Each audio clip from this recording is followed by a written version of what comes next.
Bonjour, je suis Stéphanie Gauthier, nutritionniste. Salut, moi c'est Johan Rock, auteur, coureur, conférencier. Coureur pour cette fois-ci. Oui, un peu fou d'ailleurs. Dis-nous donc, Ah. qu'est-ce que tu t'apprêtes à faire? Donc dans 2 jours, dimanche, je prends l'autobus, un aller simple, donc de Montréal, je vais jusqu'à Percé. Je fais une journée de tourisme à Percé, donc à peu près comme tout le monde est en Gaspésie cet été, donc moi aussi. Mais après, le mardi matin, à l'aube, je vais me planter au Cap Montjoli, qui est le plus proche possible du Rocher Percé, sans mettre les pieds dans l'eau. Et je recours jusqu'au Mont-Royal. Donc une épopée qui va prendre environ 1100 km, Oui. 1080, 1090, 1100. Ça dépend de comment je le calcule, mais en fait je ne le sais pas parce que je vais passer par des plages, la 132, la route verte. Des fois ce sera des raccourcis, des fois ça va m'allonger un petit peu. La vue sera belle tout le temps. Et je compte arriver donc en haut du Mont-Royal, au belvédère Condiaronc, le jeudi matin, le 13 août. Donc une dizaine Donc, de jours pour faire toute la distance. et ça, 10 jours de course pour couvrir 1100 km, ça va Ouais. te faire des journées de 100 quelques kilomètres à courir. Oui, la toute dernière étape serait très courte, mais tout le reste des journées, ça va être entre 120 et 130 km par jour, donc à peu près 3 marathons. En commençant probablement à l'aube ou juste avant, être debout sur mes deux jambes, à tenter d'avancer, donc ce sera course, marche pendant environ 16 heures, et essayer de dormir pendant à peu près 8 heures. Donc courir le jour, dormir la nuit à peu près, Oui. pendant 9 jours d'affilée, puis juste le jeudi matin, là, le dernier 15 km, pour essayer d'arriver à l'heure au Mont-Royal à 7h30. Oui, il va y avoir un gros rendez-vous. J'espère. Oui. Alors, ces journées-là, ces 10 journées-là de course, sans repos, Oui. tu as une Heureusement. préparation physique. On le sait, là, tu cours énormément, donc physiquement, probablement que tu as tout ce qu'il faut. Oui, ben ça, je m'étais entraîné parce que je suis venu avec cette idée très récemment. Normalement, je voulais faire des courses aux États-Unis, mais bon, le virus est arrivé. Les États-Unis, tout le reste de la planète est hors d'atteinte. J'avais 3 courses de 330 km chacune de prévues, une à peu près dans les mêmes dates. Elle devait Oui. démarrer le 7 août, je crois. Il y en avait une en septembre, une en octobre. C'était le Triple Crown of 200, donc des courses de 200 000. Ça n'aura pas lieu. Non. Donc je me suis rabattu sur cette course donc, que je me suis organisé tout seul, qui va faire finalement la distance des 3 courses combinées en une seule fois. Une seule fois. Mais au moins ce sera fini, je n'aurai pas à recourir en septembre puis en octobre. Donc, Oui. Puis la ça se fait au solution- Québec. Oui aussi. C'est ça. Donc aussi. du tourisme au passage. Et là, bon, physiquement, tu es prêt. S'il y a quelqu'un Oui. qui peut le faire, c'est bien toi. Je pense que oui. Je Et, suis sûr que oui. et ce qui va aussi, évidemment, contribuer à ta réussite, c'est l'alimentation. Oui. Tu en es conscient. De quelle manière tu t'es préparé, que tu te prépares, que tu envisages l'alimentation? C'est un petit peu, c'est pas très bien préparé parce que d'habitude justement, et même les courses que j'avais prévues, c'était des courses organisées, donc avec des ravitaillements tous les quelques kilomètres ou les quelques dizaines de kilomètres. Donc dans le genre des ultras que j'avais fait déjà avant. En général, dans les ultras, peu importe ce qu'il y avait au ravitaillement, j'arrivais à me débrouiller. Donc ce qui fait que j'avais rien avec moi.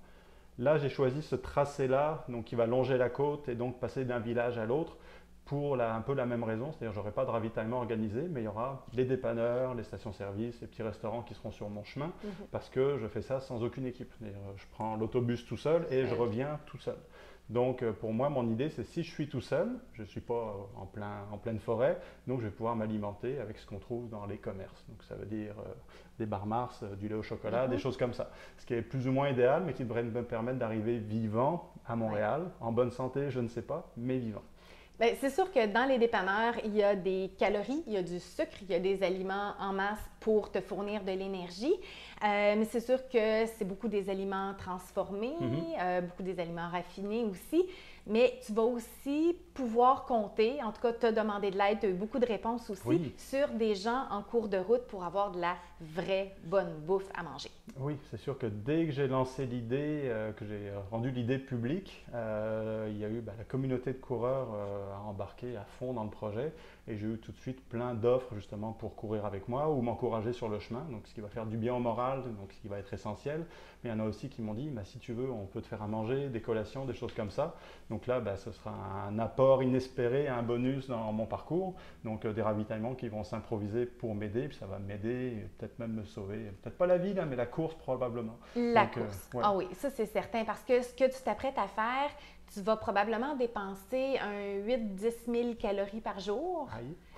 C'est à peu près 4 fois plus que je dépense moi par jour. Puis toi, ben il n'y a pas de temps normal parce que tu t'entraînes à peu près à tous les jours, mais probablement 3 fois plus de calories que tu en as besoin Ouais.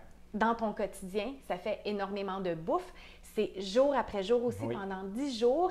Ta dépense énergétique durant cette période-là va équivaloir à peu près à ce que les cyclistes du Tour de France font, là. Puis ça, c'est toujours dans les, tu sais, dans les records de calories dans une épreuve physique quand on en parle. Donc, vraiment, là, tu mets la barre haute aussi. Bon, c'était une excellente idée de ma part de me lancer là-dedans. Mais c'est faisable parce que ben, ton carburant principal quand tu cours, c'est des glucides, c'est du sucre de différents types. Des glucides qui s'absorbent plus rapidement, d'autres plus lentement, quelque chose qui va te permettre de courir longtemps. Mais tu vas avoir besoin de vrais aliments aussi pendant ta course. Un, parce que ton corps va avoir plein de besoins très, très élevés, mais tu vas aussi avoir envie de manger des aliments différents. Et quand tu cours longtemps, avoir envie de manger, c'est ce qui sauve ta course. Ouais. Parce que si du coup, tu n'as plus le goût de manger, les aliments ne rentrent pas, ben ton carburant va chuter comme ça. Une spirale descendante inquiétante. Oui, mais ça ne va pas arriver. Dans les dépanneurs, je t'ai aidé, on a regardé ce qui était disponible dans les dépanneurs. Il n'y aura pas juste les barres Mars et le chocolat, il va y avoir d'autres aliments sucrés, salés disponibles pour… Oui, parce que c'est ça, tu m'as proposé, puis tu m'as déjà fait donc, un plan d'alimentation déjà juste avant. Donc là, je suis en plein dedans. Donc, me préparer dans les quelques jours avant le début de ma course. Et puis après, tu m'as donné des conseils sur le pendant. Donc là, avec ce que je peux trouver en cours de route, excluant ce que les gens vont pouvoir cuisiner pour moi. Oui. Mais là, le avant, ce qui est bien comme nouvelle, c'est ce que tu m'as donné comme conseil correspond déjà à mon alimentation normale, c'est-à-dire du pain, des féculents, des choses comme ça. Oui. Donc c'est déjà ce que je mange à la tonne depuis Parfait. des semaines. Donc là, j'ai rien à changer. Donc dans l'immédiat, à part boire encore plus que d'habitude. Oui. Mais après, en cours de route, là, je me lance dans l'inconnu. Donc j'ai jamais fait de course sur plusieurs jours. Donc j'ai déjà fait quasiment couru 2 jours, pendant la Diagonale des Fous, par exemple. Mais il y avait des ravitaillements. Donc mais là, on parle d'une répétition jour après jour après jour. Ça, je ne sais pas trop ce qui va m'arriver. Oui, parce que tu as les ravitaillements en cours de route, tu vas avoir besoin de manger au fur et à mesure que tu cours, mais ton repas du soir va avoir besoin d'être très, très consistant aussi pour te permettre de renflouer tes réserves pour repartir presque à neuf le lendemain matin, le plus neuf possible, du moins. C'est ça. Donc, les gens qui vont t'accueillir vont être des ressources là, inestimables pour toi. Là. Ça, c'est précieux. J'allais dire, je ne compte pas là-dessus. J'espère trouver beaucoup de monde sur mon chemin, mais disons que dans ma tête, s'il n'y a personne, j'arriverai au bout quand même, mais ça va rendre l'expérience beaucoup plus agréable si j'ai des repas qui me sont offerts en cours de route. Oui. Donc, j'ai l'impression qu'il va y avoir pas mal de monde. Oui, il y a des gens beaucoup qui se sont manifestés. Et donc, on a des conseils à donner aux gens qui vont te recevoir, aux gens qui vont te voir passer, qui vont t'encourager, qui vont courir ou rouler par petits bouts avec toi aussi, parce qu'ils peuvent te donner des collations. Puis, il y a des gens, ceux qui vont te recevoir à dormir, vont aussi t'offrir, ça va être le gîte et le couvert. Oui, je les ai prévenus. Là. Ils m'avaient déjà proposé d'ailleurs repas, petit déjeuner, etc. Donc, c'est déjà en train de s'organiser. Mais c'est sûr qu'avec tes conseils, on va pouvoir ajuster un petit peu pour être sûr que je ne mange pas des côtes levées et des trucs super épicés qui seraient peut-être un peu nuisibles. Oui, il faut que ça convienne. Ça sera à l'arrivée à Montréal. Mais en cours de route, les assiettes qu'on va te servir, c'est un petit peu à l'image de ce que tu manges pour te préparer. C'est-à-dire des assiettes qui sont très riches en aliments comme les pâtes alimentaires, le riz, le couscous, les pommes de terre, le quinoa, le pain. Vraiment, c'est ce qu'on appelle les féculents, les aliments pleins de glucides. C'est ça qui est important. Il faut qu'ils composent environ la moitié de ton assiette. Puis l'autre moitié, ça va être divisé entre les légumes. Ça, c'est super important. Tu vas avoir besoin de vitamines, de minéraux, de fibres alimentaires, pas juste des aliments à calories vides là, tout au long du périple, ça c'est sûr. Et pour compléter ça, là, on arrive aussi dans des aliments que tu aimes, les poissons, les fruits de mer, de la viande, du tofu, des légumineuses, des aliments qui sont riches en protéines. Ça compte pour à peu près le quart de l'assiette. Et quand on nomme ça, c'est sûr que là, je nomme juste des aliments séparés, mais ça laisse place à plein de belles surprises, de bonnes spécialités, de la Gaspésie, de toute la route aussi que tu vas faire, parce que c'est ce que tu souhaites aussi. Oui, c'est ça que j'espère. Donc, c'est une course, évidemment. Une course, ce n'est pas une compétition, mais c'est une course, donc une épreuve physique. Mais je pense que je pourrais le faire un peu plus vite qu'en 10 jours, mais l'objectif, ce n'est pas de le faire le plus vite possible. Je veux profiter du paysage, donc, ce qui fait que je vais m'arrêter en cours de route pour prendre des photos, donc ce que je ne fais pas dans une compétition. Donc là, ça veut dire qu'aussi, je vais transporter de quoi prendre des photos, donc ça va me ralentir. Et évidemment, si des gens m'accueillent pour manger, si je peux manger des spécialités du coin, donc tout ce qui est fruits de mer, poissons, j'adore, tant mieux, je vais en profiter. Oui. Donc, c'est-à-dire, si vous me servez des pizzas, je vais les manger, mais je ne pense pas que les pizzas soient la spécialité de la Gaspésie. Donc, pizza aux fruits de mer, ça peut-être. Oui, oui. Oui. Mais donc, s'il y a plein de fruits de mer et des choses comme ça, puis que c'est des spécialités locales, moi, je prends tout.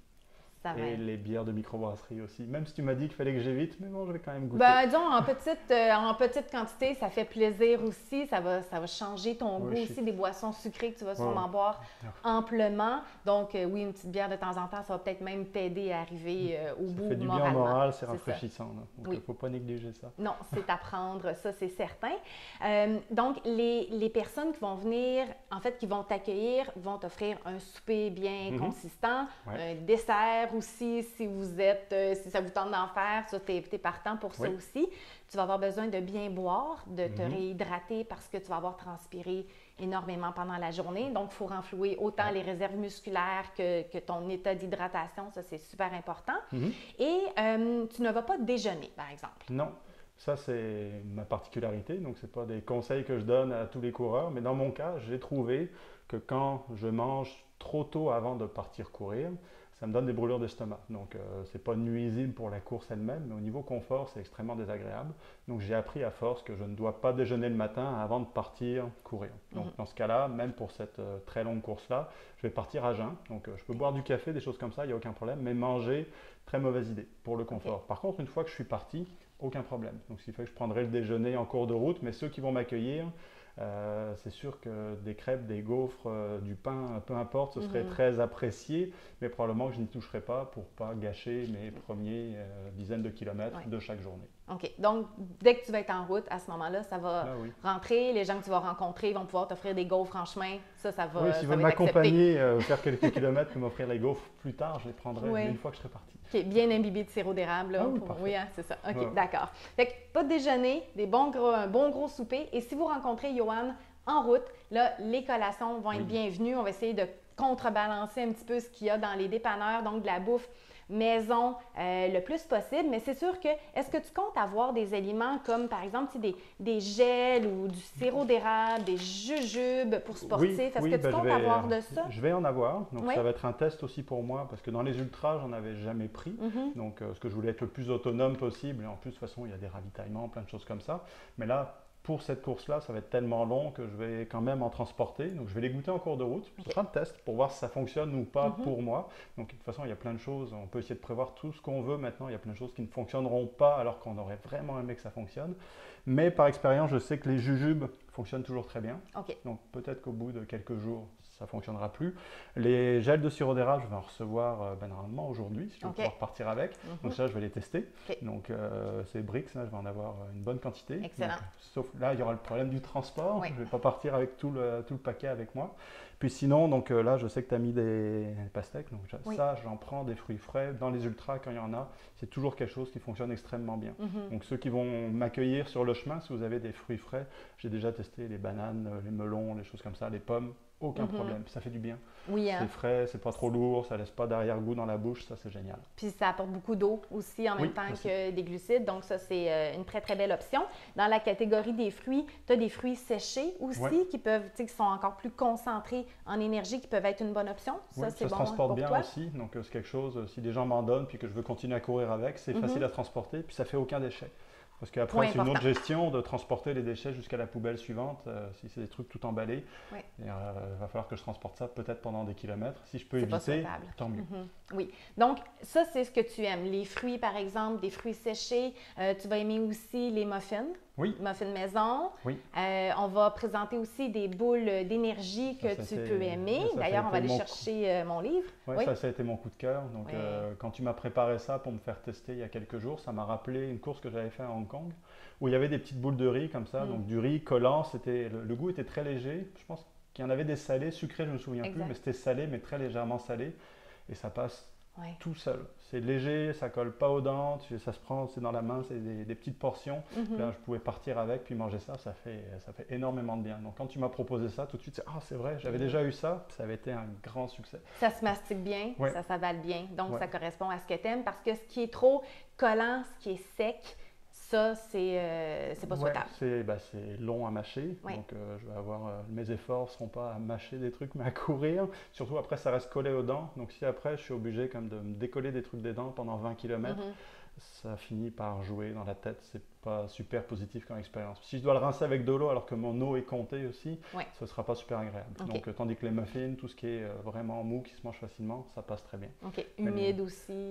Mais les barres super collantes avec du miel ou des choses comme ça, trop de noix, ça c'est un petit peu pénible. OK. Fait qu'on y va avec des recettes maison de muffins, de boules d'énergie, les boules de riz qu'on va vous présenter. Oui. Est-ce que tu voudrais aller chercher mon livre Nutrition sportive qui est Oui, juste là? J'ai oublié de le prendre. Pendant ce temps-là, je vais vous montrer comment faire les fameuses boules d'énergie que Johan a dit beaucoup apprécier. Alors, ça me fait très plaisir de savoir ça. Dans mon livre Nutrition sportive, 21 jours de menu, il y a plusieurs recettes de barres tendres, de boules d'énergie, recettes de boules aussi de riz, des boules de riz sucrées, des boules de riz salées, donc exactement ce que Johan a connu durant une ultra à Hong Kong, c'est ça que tu disais. Donc, c'est facile à faire maison et c'est une recette que je vais vous montrer là en quelques minutes à peine. Aussi, vous pouvez varier sur ce thème-là des boules de riz, comme on disait, sucrées ou salées, mais salées, comme là, nous, ce qu'on s'apprête à faire, c'est des boules de riz avec un petit peu d'assaisonnement comme le cumin, comme la poudre de chili mexicaine, un petit peu de sel aussi parce que tu vas perdre énormément de sel. Ajoutez-en même une pincée, même dans les muffins que vous allez faire, ajoutez une pincée de sel. Johan va en avoir besoin comme jamais dans sa vie. Il y en aura même là-dedans. Il y en a même dans les bricks. Les sels de l'Himalaya. Exactement. Je sens que je vais l'aimer celui-ci. Oui, hein? Avec les boules de riz, faites cuire du riz collant. Donc, vraiment des riz, un riz qui sert pour faire soit le risotto ou encore le riz à sushi. Puis, faites en sorte qu'il soit collant. Tu sais, d'habitude, on rince le riz pour pas qu'il soit collant, puis on le brasse pas quand ça cuit. Mais là, c'est le contraire. On veut qu'il soit collant, fait qu'on le rince pas et on brasse pendant qu'il cuit. Et là, on obtient un riz bien collant et qu'on vient aromatiser. Je mets toujours aussi un peu de sirop d'érable là-dedans, que ce soit ma version sucrée ou salée, parce que Johan va avoir besoin de sucre. Je ne l'avais même pas senti dans la version salée. C'est quand même à petite dose, mais avec les autres assaisonnements, on ne le sent pas. Le sirop d'érable se marie quand même avec tellement d'autres saveurs que ça passe inaperçu, mais que sa fonction est vraiment là. Donc, un peu de sirop d'érable comme ça, un peu de cumin, un peu de chili. On y va quand même avec parcimonie parce que, comme tu dis, Johan, tu ne veux pas que ça explose de saveur dans ta bouche non plus. Oui, c'est ça. Tout ce qui est goût trop prononcé, peu importe ce que c'est, à un moment, c'est comme s'il y avait comme trop d'informations en même temps quand on court. Là, puis trop de saveurs, trop de sucré, trop de salé, trop de goût, ça devient désagréable pendant la course. Donc, des goûts légers, puis ça, c'est très léger. Donc, celle que tu m'avais fait goûter, légèrement salé ou légèrement sucré, rien d'extrême, c'est très agréable. Après, dès qu'on part dans quelque chose de trop fort, ça surprend, puis je vais avoir assez de surprises comme ça. Oui, hein? Non, c'est ça. Fait qu'on y va vraiment avec parcimonie parce que toi, dans le fond, tous tes sens vont être hyper stimulés. Quand on court, c'est pas mal ce qui se passe. Fait qu'on veut quelque chose d'assez délicat. On peut mettre là-dedans aussi du fromage râpé. Là, j'ai oublié de le râper d'avance, mais je t'avais fait entre autres avec soit du cheddar fort, avec du fromage suisse, un fromage quand même un petit peu goûteux pour que ça soit relevé. Mais sinon, la fonction du fromage va être intéressante aussi parce que ça vient ajouter du sel. Et d'ailleurs, ça, c'est un autre bon aliment de dépanneur, le fromage, hein? Le fromage en grains, les tortillons. Donc, ça, c'est bienvenu. J'avais testé dans mes courses d'entraînement parce que je partais faire des 50-60 km avant le petit déjeuner. Donc, puis là, en cours de route, je m'arrêtais dans les dépanneurs. Puis effectivement, à un moment, j'avais testé les crottes de fromage. Ça passe super bien. C'est hyper salé, mais c'est frais. Donc, ça se prend bien en collation. Puis ça, c'était vraiment parfait. Là. Plutôt que de tomber dans les bar Mars, les trucs hyper sucrés, le fromage comme ça était très bien. Donc, du fromage dans les boules de riz aussi, ou même tout seul sur le côté. S'il y a une table pleine de fromage, parfait. Oui, hein, ça, déjà en bon français, ça tombe dans tes goûts. D'ailleurs, autre chose, je vais dire français, c'est pas du tout un préjugé envers les Français, c'est parce que tu m'as dit toi-même avec tes gènes de français, un aliment que tu n'aimes pas. Le beurre de peanut. J'ai essayé, je suis pas allergique, d'ailleurs j'ai aucune allergie, aucune intolérance alimentaire, donc là il n'y a aucun problème là-dessus, mais mon goût ne va définitivement pas vers le beurre de peanut. En cas d'urgence, j'en mange. J'ai mangé des sandwichs au beurre de peanut pendant les ultras.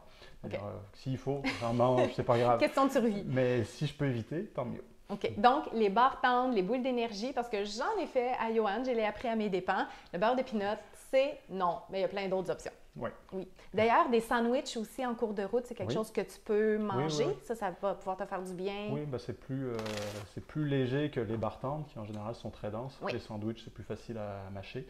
Donc ça fonctionne très bien. OK. Puis d'ailleurs, j'y pense, si en cours de route, vous me rencontrez, vous me préparez des choses à manger, ça se peut, ne le prenez pas personnellement, mais les goûts pendant un ultra où les envies sont imprévisibles, ça se peut que je mange tout ce que vous me proposez et à l'inverse, ça se peut que je n'ai envie de rien. Donc ce ne sera pas personnel, c'est juste que mon état du moment ne le permettra pas. Donc les goûts évoluent de manière spectaculaire. Puis des fois, peu importe, vous allez me faire un super plat cuisiné, mais tout ce que je vais vouloir, c'est des chips. Mais c'est pas grave. Ouais, donc, puis je pourrais pas forcément le prendre avec moi pour le goûter plus tard, malheureusement. Mais c'est ce qui risque, ça pourrait arriver. OK. Donc, on est prévenu, mais on prend pas ça. Il ne faut pas que ça touche notre orgueil. Non, vraiment pas. On va pouvoir t'offrir quelque chose à boire aussi. Tu sais, des boissons, soit des boissons pour sportifs ou encore du jus, une limonade maison, un thé glacé. C'est sûrement quelque chose qui va te plaire. Tout, même du café. Café glacé? Oui. Aussi? Moi, le café, j'en prends souvent dans les ravitaillements, dans les ultras. Souvent, curieusement, je ne sais pas pourquoi, c'est souvent réservé. Quand on en demande aux bénévoles, souvent ils disent « Ah, on ne savait pas que les coureurs en prenaient. » Oui, là, quand on a couru depuis des heures, une tasse de café, moi j'en prends. Donc ça fait toujours du bien, un petit peu de caféine en cours de route. Même que la caféine a une propriété chez les coureurs d'ultra-endurance de repousser un petit peu la fatigue donc, et la douleur, la sensation de douleur. Donc ça pourrait... Ça peut pas nuire, hein? Ça va faire beaucoup de caféine, je le sens. Donc là, pour faire les boules de riz, la manière de les faire pour qu'elles collent puis qu'elles puissent bien se prendre pour Yohan en chemin sans s'égrener entre ses doigts, le truc le plus facile que j'ai trouvé à faire, c'est de prendre un morceau comme ça ici de pellicule plastique, de déposer une bonne cuillère de riz, dans le fond pour la taille de boule qu'on va souhaiter, et on prend ça, la pellicule plastique, dans nos mains et on en fait une petite boule de Noël qu'on vient, comme c'est ici, tourner avec la pellicule plastique. On la presse très bien dans nos mains parce qu'on veut que ça colle, on l'a répété. Et quand on défait ici la pellicule, bien, vous voyez que la boule de riz reste formée. Yohan peut prendre ça dans ses mains. Il va d'ailleurs faire une démonstration comme ça en direct et ça se prend très bien. Et l'avantage avec ça, c'est que si vous voulez en préparer plein d'avance puis les mettre dans des plats, un plat de plastique, vous les prenez, vous enlevez la boule de riz de la pellicule plastique, vous rangez tout ça, vous vous servez de la même pellicule plastique pour faire les boules de riz. Mais si vous voulez offrir à Yohan en chemin des boules de riz, bien, offrez-le dans la pellicule plastique. L'avantage aussi, c'est que ça sera très léger à transporter. Puis une fois que j'aurai mangé le contenu, ben, je pourrai mettre ça rapidement dans une petite poche puis me débarrasser de ça dans une poubelle plus loin. Ce ne sera pas des gros emballages à transporter. Si vous me donnez ça dans une boîte en plastique, ça va être un petit peu plus compliqué à transporter pendant peut-être 20 km. Exactement. Fait que c'est vraiment des emballages le plus minimaliste possible. C'est ce qui va être approprié pour Yohan en cours de route. Donc, des petites boules de riz comme ça. Dans celle-ci, là, on a mis du cumin, de la poudre de chili, mais on aurait pu aussi mettre du gingembre, parce que le gingembre peut aider, entre autres, si tu as tendance à avoir des nausées, un peu mal au cœur. Oui, je me suis déjà rendu compte des effets positifs. C'était pendant une course il y a 4-5 ans. Où là, c'était du ginger ale que j'avais pris. Donc, il y avait un petit peu de racines de gingembre dedans. J'avais pris ça jusqu'à la fin de la course. Ça avait réglé tous les problèmes de nausées que je commençais à avoir. Donc, c'était aussi hyper sucré. Mais j'ai choisi, beaucoup de sucre, mais du gingembre. Oui.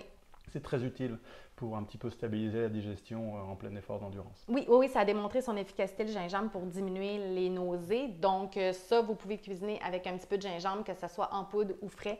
Ça peut aider. Et ces boules de riz-là, c'est une version salée, mais on pourrait en faire une sucrée en ajoutant un peu plus de sirop d'érable, de la cannelle. Dans une des versions que je t'ai proposées, il y avait de la noix de coco, des graines de sésame, même des raisins secs. Donc, on ramène des fruits séchés là-dedans aussi. Ça donne une petite boule un peu de riz au lait. Hein? C'est ce que tu m'avais comparé. Ça m'a rappelé des souvenirs. Donc, du riz au lait. Puis encore une fois, là, c'est quelque chose qui est frais, qui n'est pas trop sucré, pas de goût trop prononcé. Puis avec les fruits secs, ça donne juste assez de sucre pour que ça fait du bien. Puis ça permet de continuer. Oui, on pourrait même te mettre quelques pépites de chocolat là-dedans. Puis ça pourrait passer. Chocolat. Oui, hein? Oui, chocolat, aussi. Pendant les courses, beaucoup de chocolat. OK. Bon, ben voilà, vous êtes avertis. Voici les goûts et les préférences et les aversions de Yohan pour ceux qui allaient vouloir l'héberger, l'aider en cours de route. Et as-tu d'autres demandes ou quelque chose qu'on a oublié de dire, là, à quoi on veut que les gens pensent pour toi là, pendant ce périple-là? Le truc auquel je pense, c'est peu importe si vous êtes là les mains vides ou pas, c'est-à-dire c'est sûr que tous les encouragements que je vais avoir en cours de route vont faire extrêmement de bien au moral, puis ça, faut pas le négliger du tout, c'est-à-dire j'ai testé, puis je suis pas le seul à l'avoir testé, tout le monde pourra le confirmer, que dans ce genre d'épreuve-là, c'est comme on peut être autant préparé physiquement qu'on le veut, à un moment, ça va finir par mal aller, physiquement. Tant que la tête est là, j'arriverai à continuer. Donc, vos encouragements vont m'aider non pas physiquement, parce que là, vous ne pourrez pas faire grand-chose, à part en me nourrissant bien, mais mentalement, ça va m'aider à rester positif, etc. Et donc, ça va me donner toutes les chances du monde de quitter Percé, puis d'arriver le 13 au matin au Mont-Royal, donc le plus heureux possible et bien nourri.